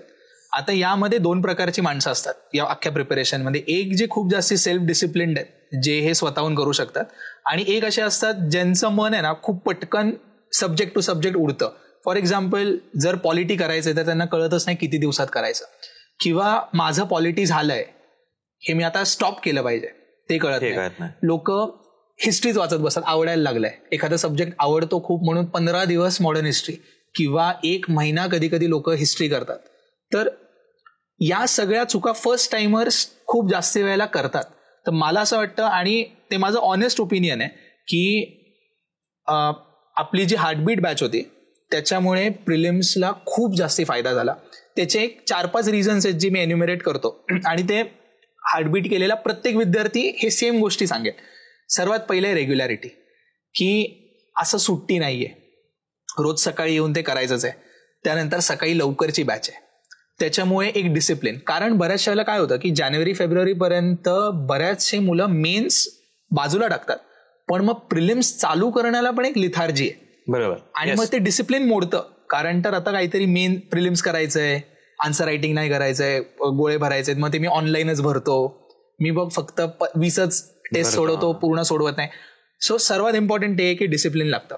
दुसरं आहे की ओव्हर थिंकिंग थांबतं या 6 monthsमध्ये. कारण तर खूप अशी मुलं असतात, 80% मला असं वाटतं अशीच असतात की ज्यांचं मेन्स पूर्ण झालेलंच नाहीये, की फर्स्ट टाइम जे करतायत ते बऱ्याचशा मुलांच्या मनात हेच असतं की अरे मेन्सच नाही झालंय.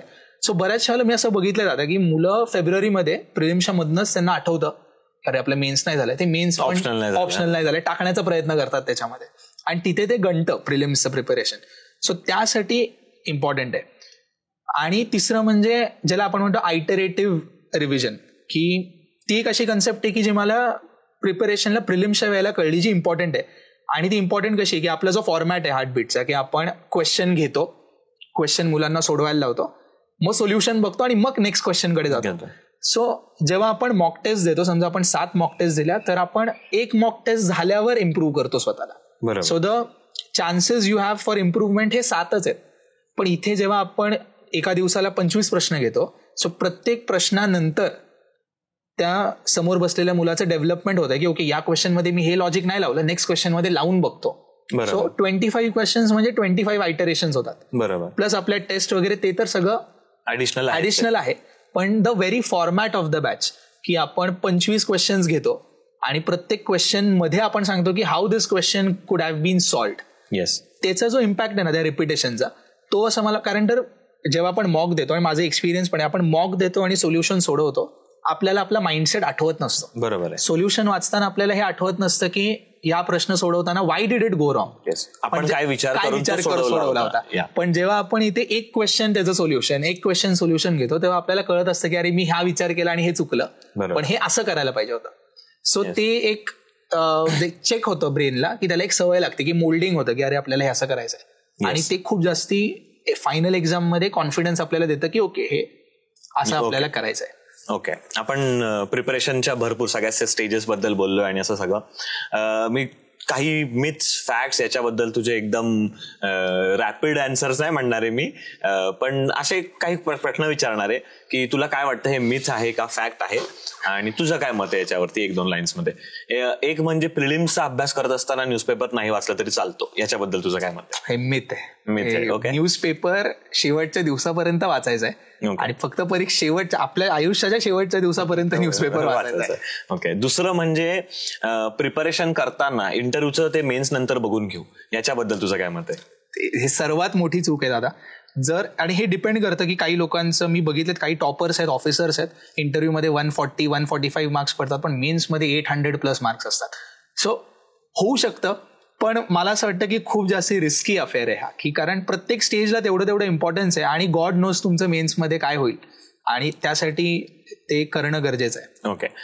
तिसरं म्हणजे आन्सर रायटिंग. असं म्हटलं आता की आन्सर रायटिंग जितक्या लवकर चालू करता येईल तितक्या लवकर चालू करायला पाहिजे, याच्याबद्दल तुझं काय आहे?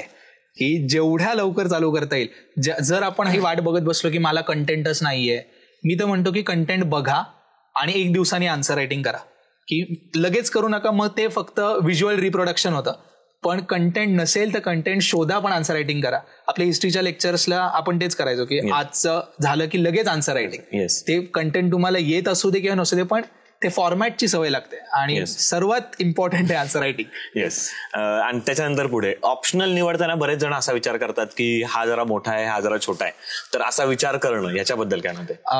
हे मिथ आहे की हा ऑप्शनल लहान आहे, हा ऑप्शनल फक्त सरफेस लेवलला लहान किंवा मोठं वाटतं की बाबा हे, पण प्रत्येक ऑप्शनलमध्ये तेवढीच डेप्थ आहे. किंबहुना ज्या ऑप्शनलमध्ये डेप्थ पटकन येते त्या ऑप्शनल इज बेटर, कारण तर डेप्थ नसेल तर कुठल्याच ऑप्शनलला मार्क्स मिळत नाही. ओके.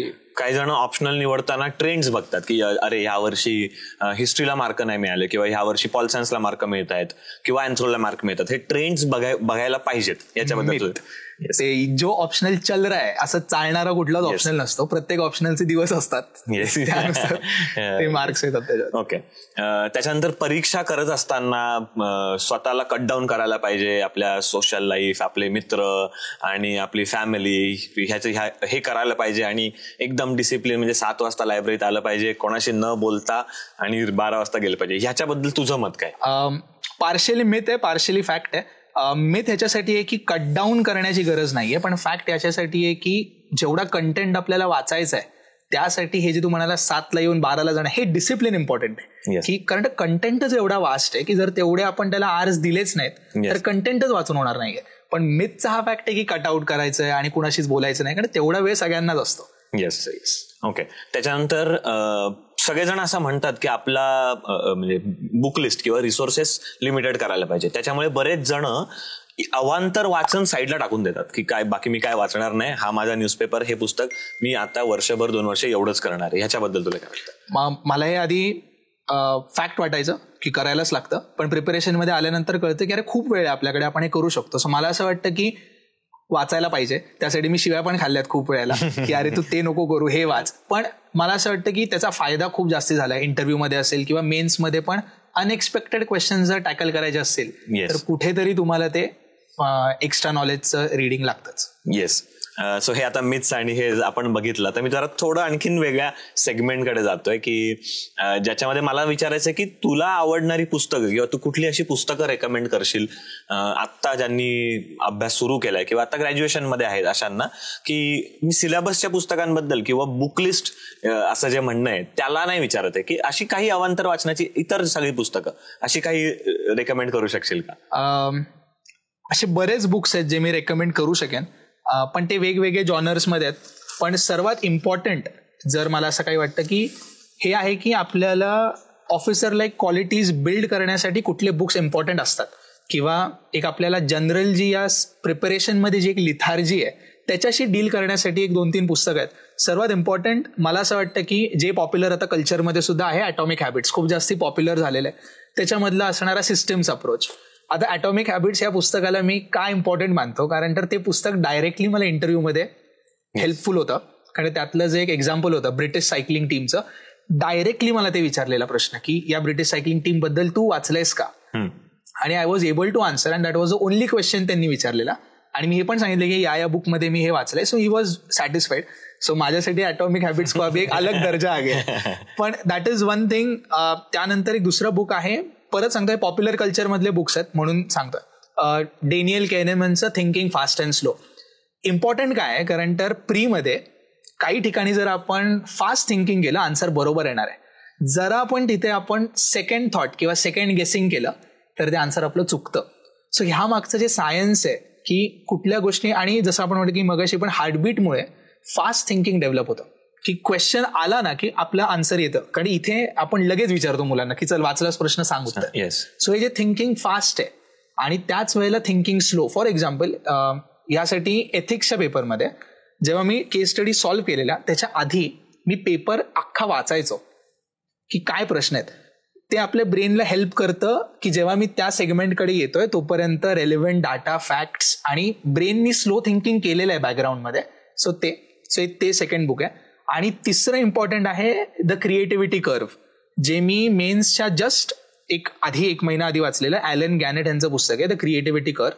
त्यातली एकच गोष्ट खूप इम्पॉर्टंट आहे की क्रिएटिव्हिटीचं बॅलन्स म्हणजे जे लोकांना माहिती आहे ते, आणि प्लस थोडंसंच आपल्याला त्याच्यामध्ये काहीतरी इनोव्हेशन करायचं आहे. खूप इनोव्हेटिव्ह असेल चालणार नाहीये आणि खूप सेमच असेल तरी चालणार नाहीये. आता हे आपण प्रिपरेशनच्या कुठल्याही ऍस्पेक्टमध्ये हे आपण इंटिग्रेट करू शकतो. असे हे 3 बुक्स आहेत.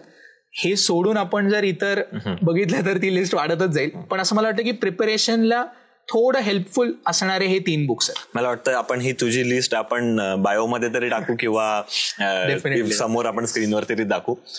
सो आपण पुस्तकांबद्दल बोललोच, तर मी पुढे विचारतो तुला आवडणारे मूव्हीज किंवा तुला आवडणाऱ्या सिरीज असं कुठले रेकमेंड करशील का?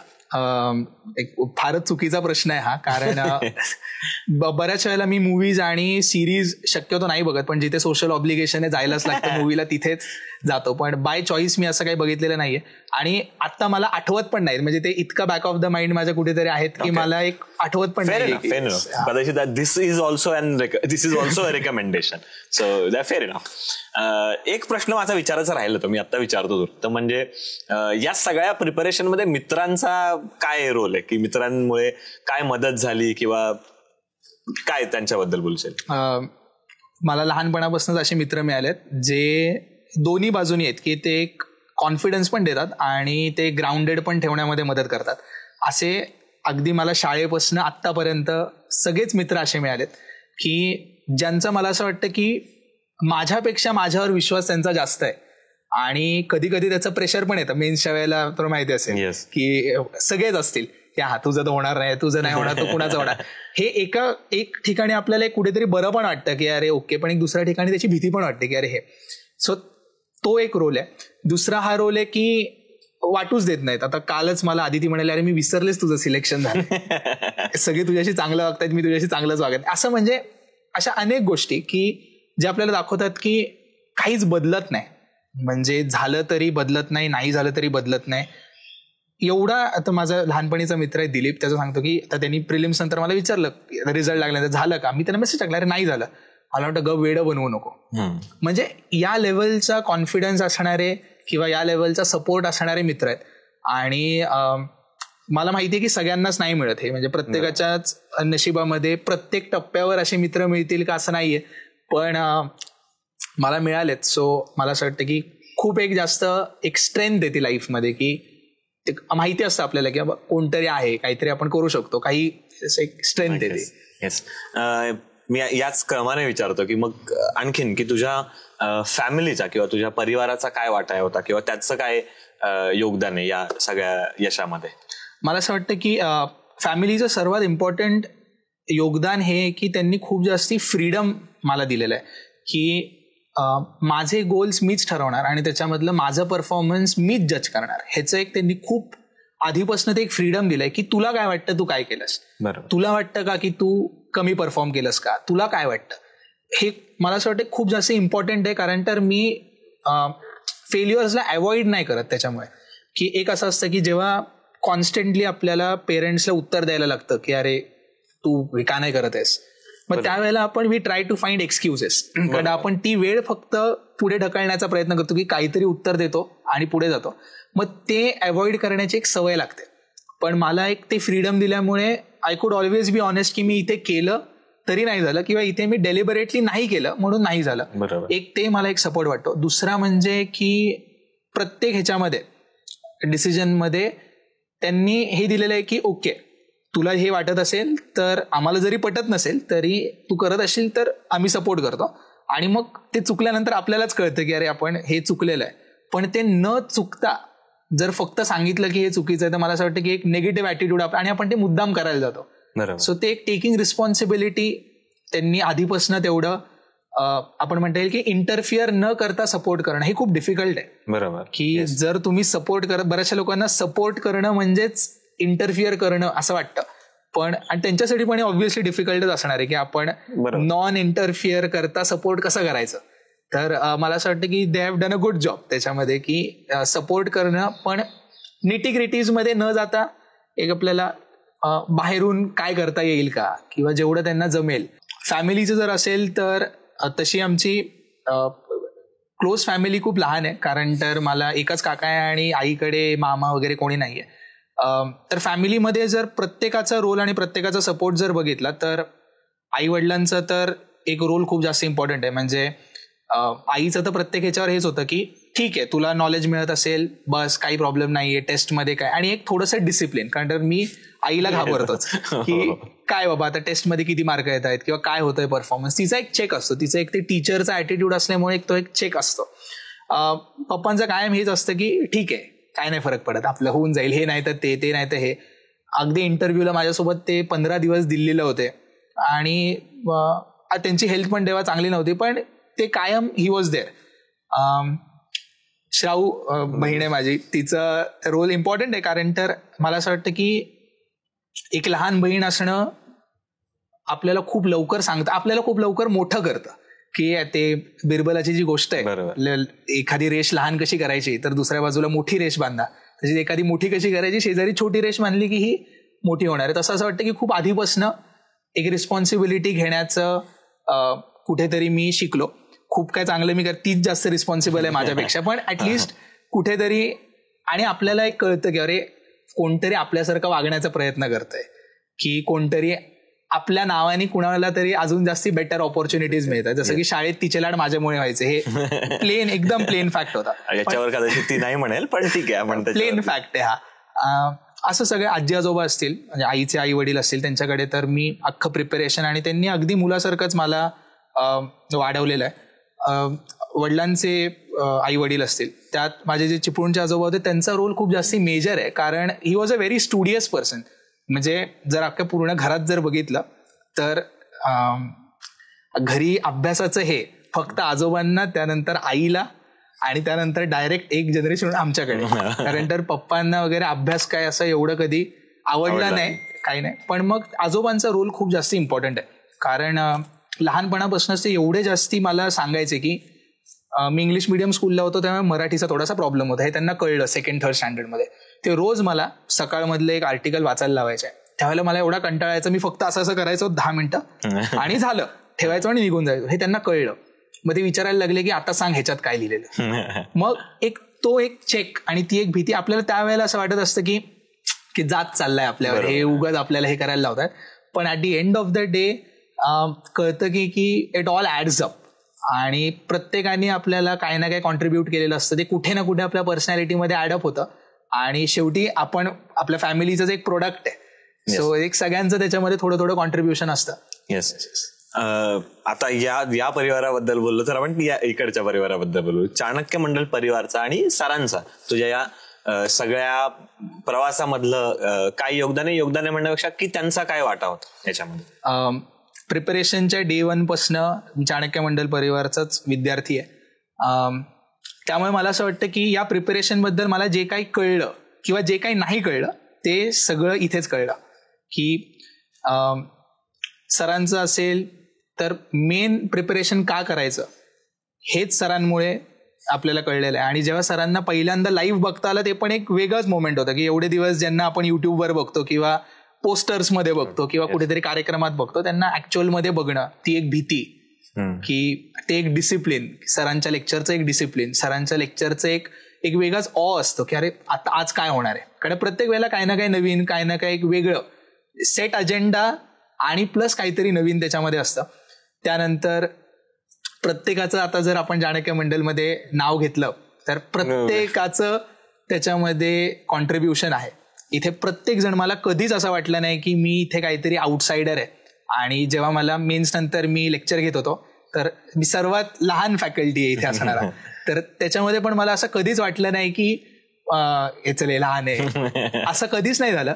आणि प्रत्येक जण, म्हणजे आता प्रतीक पण नाहीये ते, पण प्रतीक पासून सगळे, अगदी स्वप्नील दादा असेल, मयूर दादा असेल, आपका तो रोल सबसे बडा आहे, रोहिणीताई असेल, अनिल दादा, आणि सगळेच, रोहित दादा, म्हणजे आपल्या हे जे एक्सटेंडेड एवढी आपली मोठी फॅमिली आहे. आणि प्रत्येक जण फक्त तू चाणक्याचा आहेस म्हणून हेल्प करतात, म्हणून आपल्याशी बोलतात. तर मला असं वाटतं की हा जो रोल आहे, हा जो कॉन्फिडन्स आहे की वी बिलॉंग टू समवेअर.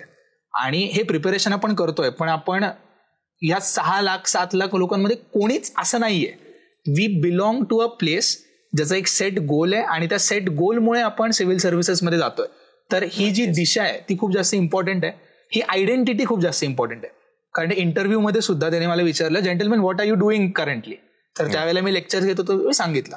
तर त्यांनी, आय डोंट नो की त्यांनी पूर्ण ऐकलं की नाही, पण त्यांनी ते चाणक्य पकडलं आणि पुढचा सगळा इंटरव्ह्यू त्याच्यावर झाला रिअलिझम. आणि सो आता हे तर झालं खूप जास्ती मटेरियलिस्ट की असा फायदा झाला मला इंटरव्ह्यू मध्ये, पण त्याच्या मागे सुद्धा असणारं जी काही तयारी आहे, जे काही कॉन्फिडन्स आहे, एक लेक्चर्स घेऊन सुद्धा एक वेगळंच आपल्याला पीपल डीलिंग आणि इंटरव्ह्यू मध्ये, कारण मुलं काही विचारतात. बरोबर, ऍटलीस्ट इंटरव्ह्यूला अर्धा तास आहे, मुलांसमोर आपल्याला 2 तास एखादा सब्जेक्ट डील करायचा आहे. सो तो एक चान्स मिळणं आणि तो कॉन्फिडन्स जे दाखवलं की हा फर्स्टच अटेम्प्ट आहे पण हा घेऊ शकतो, काहीतरी करू शकतो, मला वाटतं की त्याचा पण खूप मोठा रोल आहे. नक्कीच. आपलं म्हणजे तुझ्या यशामध्ये हे जे काही यश मिळालं त्याच्यामध्ये विद्यार्थ्यांचा पण तेवढाच वाटा आहे मला वाटतं की त्याच्यानी सुद्धा तुला इंटरव्ह्यू आणि सगळ्यालाच मदत झाली. नक्कीच. आता जाता आता मी आणखीन एक तुला विचारतो, ते म्हणजे आता जे तयारी करतायत, ज्यांचा पहिला अटेम्प्ट आहे किंवा आणखीन ज्यांनी आधी अटेम्प्ट पण दिलेत, अशा दोन्हींसाठी पण की असं तुला त्यांना काय सांगावंसं वाटेल की त्यांना अभ्यासामध्ये मदत होईल? सर्वात इम्पॉर्टंट आहे जे फर्स्ट अटेम्प्ट करणार आहेत त्यांच्यासाठी इम्पॉर्टंट आहे की आपल्याला गायडन्सची गरज लागते. आणि let us be very honest आणि फ्रँक इथे की गायडन्स म्हणजे एक स्पेसिफिकच इन्स्टिट्यूशन असं नाहीये, पण आपल्याला गायडन्सची गरज लागते. कुठलंही स्पोर्ट्समन असेल तो बिना कोचचं कधीच, कितीही इनेट आपल्यामध्ये टॅलेंट असू दे, कितीही आपण भारी असू दे, आपल्याला एक स्पेसिफिक गोष्ट करण्यासाठी स्पेसिफिक गायडन्सची गरज लागते. सो सर्वात इम्पॉर्टंट हे की तो आपला ब्लॉक आपण तोडला पाहिजे, जो ग्रॅज्युएशन मध्ये असतो की आपण कुणाचंच गायडन्स घेत नाही, की ग्रॅज्युएशन होऊन जातं, पण या एक्झामसाठी तो एक ब्लॉक आपण तोडला पाहिजे की आणि आपण जाऊन स्वतःहून, कारण तर आपलं पण याच्यामध्ये असेल की दादा तुमच्याशी पण मी स्वतःहूनच येऊन बोलायचं, किंवा आपल्याला स्वतःहून इनिशिएटिव्ह घ्यायला लागणार आहे या सगळ्यामध्ये आणि गायडन्स सीक करायला लागणार आहे. दुसरं इम्पॉर्टंट हे आहे की कन्सिस्टंटली अभ्यास करणं इम्पॉर्टंट आहे. आणि तो प्रिपरेशन काही लोकांचं 1 वर्षाचं असू शकतं, काही जणांचं 2 वर्षाचं, 3 वर्षाचं. सो कुठे जर याच्यामध्ये लॅग झाला माणूस, की मला असं वाटतं की प्रिपरेशन मग एक डाऊनवर्ड स्पायरलच जातं आणि मग वर यायला खूप जास्ती एक प्रयत्न करायला लागतात किंवा खूप जास्ती ते अवघड होऊन बसतं. तिसरं म्हणजे जे बुक्स आहेत त्याला रिलिजियसली फॉलो करायचं आहे. जे आपण स्ट्रॅटेजी हे केली त्याला रिलिजियसली म्हणजे नो क्वेश्चन्स आस्क्ड. जर तुम्ही एखादी स्ट्रॅटेजी फॉलो करताय and if it is working for you, stick with it. If it is not working for you, still stick with it. कारण मग ते चेंज करण्यामध्ये जी एनर्जी जाते त्यातनं आपण कुठेच नाही जात. सो ऍटलिस्ट एक स्ट्रॅटेजी करून, बाबा ही मला पटतंय, त्या आधीच 3-4 स्ट्रॅटेजीज करून तो एक स्ट्रॅटेजी फॉलो करणं खूप जास्त इम्पॉर्टंट आहे. आणि मला असं वाटतं की पूर्ण प्रिपरेशनमध्ये स्टेबिलिटी खूप जास्त इम्पॉर्टंट आहे, की आपल्याला एक मेंटल स्टेबिलिटी आणि फिजिकल हेल्थ या 2 गोष्टी 1-2 वर्ष तरी आपण जपायला पाहिजेत. म्हणजे कारण तर बाकी हे प्रिपरेशनमध्ये खूप साऱ्या गोष्टी आपल्याला सॅक्रिफाईस करायला लागतात, झोप असेल किंवा मग स्पोर्ट्स असेल, तर त्या रिलेटिंग आपल्याला हेल्थ आपली चांगली असणं खूप इम्पॉर्टंट आहे. कारण तर जर आपण नेमकं परीक्षेच्या आधी आजारी पडलो किंवा मेन्सच्या वेळेला आजारी पडलो तर आपला परफॉर्मन्स खूप जास्ती त्याचा एक इफेक्ट पडतो. सो ते इम्पॉर्टंट आहे असं मला वाटतं. नक्कीच. एवढं सगळं आपण डिटेलमध्ये आज बोललो आणि तो वेळ काढलायस बद्दल पहिलं तर थँक्यू. आणि तुझ्या पुढच्या सगळ्या वाटचालीसाठी तुला खूप शुभेच्छा. थँक्यू दादा. जसं आपण चाणक्य मंडलमध्ये आता ज्या वेळेला आपला कार्यक्रम झाला तो अभिनंदनाचा कार्यक्रम होता, त्यामुळे त्यावेळेला आपण तुझं अभिनंदन केलं की जे काही तुझा प्रवास आहे त्या प्रवासाच्या एका टप्प्यावरती तू आता पोहोचलास किंवा एक टप्पा तू ओलांडलास. असे आणखीन टप्पे ओलांडावेस आणि तुला अभिनंदनाच्या सारखंच चाणक्य मंडल परिवारमध्ये पुन्हा एकदा सत्कार करण्याची आम्हाला पण संधी लवकर मिळावी याच्यासाठी तुला खूप शुभेच्छा. अशा आणखीन आपण कार्यक्रमांमध्ये भेटत राहणार आहोत.